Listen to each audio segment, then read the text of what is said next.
Тајни договори помеѓу поранешните владини коалициски партнери, смислени сценарија за хаос и манипулации. Вакви обвинувања изнесе премиерот Мицкоски од говорница пред функционери и симпатизери на ВМРО-ДПМНЕ. Осврнувајќи се на локалните избори на есен, Мицкоски повторно зборуваше за кандидатурите на независните со 2 потписи според одлуката на Државната изборна комисија. Овој пат изрази сомнеж дека целата работа е подготвена во партиските кујни на опозицијските СДСМ и ДУИ.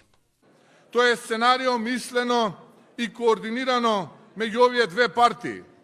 Сценарио за хаос, за политичка магла и за манипулација. Со инфлација од независни кандидатури и фантомски листи сакаат намерно да го урнат изборниот процес, да го збунат гласачот, да изиграат демократијата. Во таа намера, длабоката држава на СДСМ и ДУИ, нивните луѓе распределени во судството, во изборната комисија, во институциите, денес се во коалиција. И двете партии реагираа на обвинувањата. Социјалдемократите се на став дека изјавата на премиерот е потврда дека власта е во паника поради падот на поддршката. А од Демократската унија за интеграција со контраобвинување велат кој соработува со СДСМ, граѓаните видоа и вчера, кога со ВМРО-ДПМНЕ здружено гласаа во ДИК за да го дискриминираат представувањето на дијаспората во општините.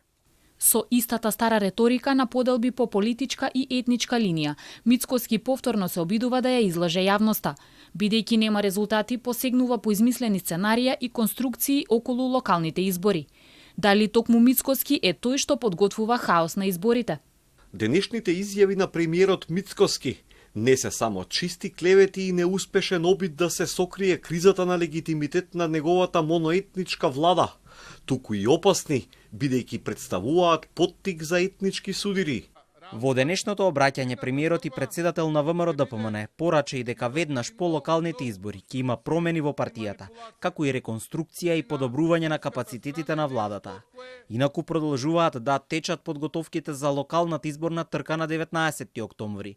Од денеска започна јавниот увид во избирачкиот список. Јавниот увид се спроведува секој ден во наведениот период од 23 август до 11 септември, со почеток од 8 часот наутро до 20 часот навечер, значи ќе обезбедиме работа на нашите подрачни оделенија во 2 смени, вклучувајќи ги и деновите за викенд и празници, значи изборните действија траат непрекинато.